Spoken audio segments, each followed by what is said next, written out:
Hi, I'm Susie. I hated my daughter for so long. Now, before you judge me and call me all sorts of names for being a bad mother and all of that, I'd like you to hear my story. Typical story of boy meets girl and they fall in love.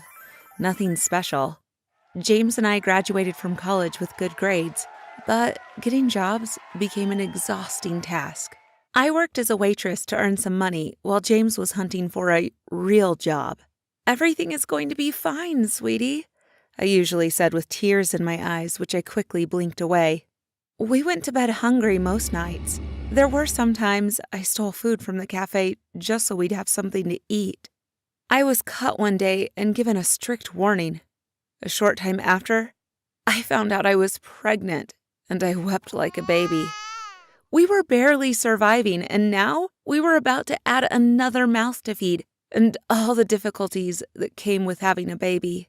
Everything's going to be fine, James consoled me, even though he felt like crying himself.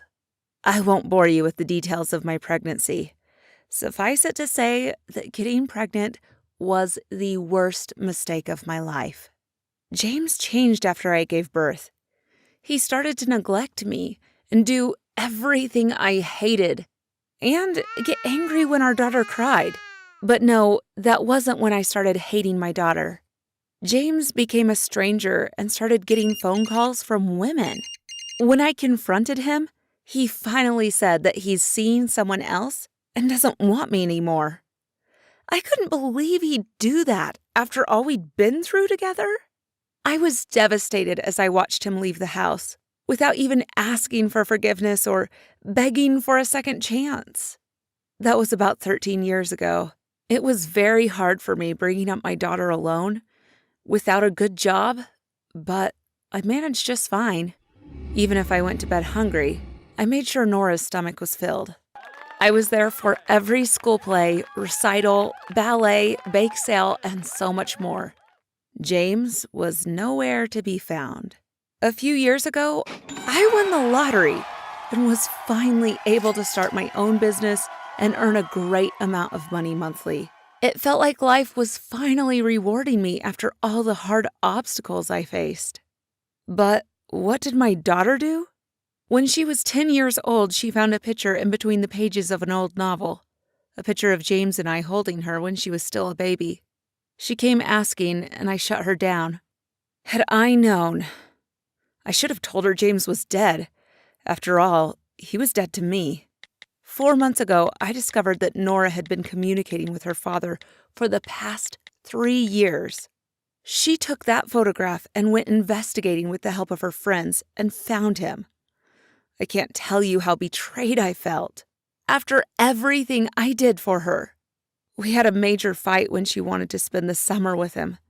How dare you do this to me?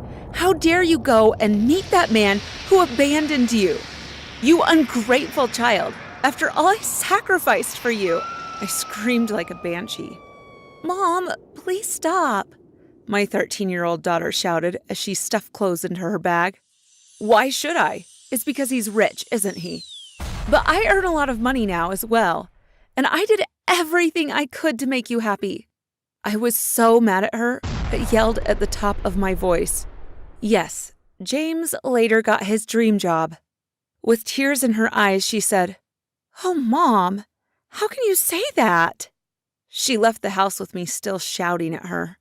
That was the beginning of so many quarrels. I felt betrayal so strong, it was bordering on hatred. I told her everything I went through in the hands of her father, but she still went ahead to have a relationship with him. It got to a point, Nora and I no longer spoke to each other. Now you know why I can't stand her. It might seem petty to you, but I can't describe the hurt I feel. I hope you understand why I feel so betrayed, but what happened later might shock you even more. A month ago, James died of cancer, which I feel karma slapped him with. Nora was so inconsolable, but I couldn't feel pity for the man who not only broke my heart, but stole my daughter as well. Wicked of me, right? I'm sorry, but that's the way I felt. That day, Nora walked into the room in a plain black dress, looking like her father died. Well, he did. Her eyes were puffy from weeping, and I wished with all my heart that she'd be this sorrowful when I died. She walked to where I was calmly seated and threw a letter in my face. "What's this?" I asked. "It's a letter from Dad to you." "Get it away from me," I snapped. "Read it, for goodness sake," she yelled and rushed out of the room. After staring at the letter for a moment, I opened it resentfully and read it. What I read was not what I expected from James. "My dear Susie, the only woman I ever loved. This letter will come as a surprise to you, but I feel I have to explain things so that you can stop hating me, even in death. I'm so sorry for ruining your life. When you told me you were pregnant, it was bittersweet news to me. I was happy the woman I loved was pregnant with my child, but I knew what it would do to you, as things were very difficult for us then. But what you didn't know then was that I was diagnosed with cancer. I couldn't tell you and ruin that amazing moment for us. I know that what I did was wrong, but I didn't have any idea what I should do. So I pretended to be with someone else and started to treat you badly just so you would leave. I didn't want you and our daughter to go with me through this horrible journey of fighting cancer. I'm so sorry, my love. I died the day I left you, but I thought it was for the best. I sent you money through your boss every opportunity I got and made him call it a raise. You didn't win the lottery, my love. I sent you that money immediately after I made my first million, and I'm happy you used it to set up your dream business, which has made you live in comfort with our daughter ever since.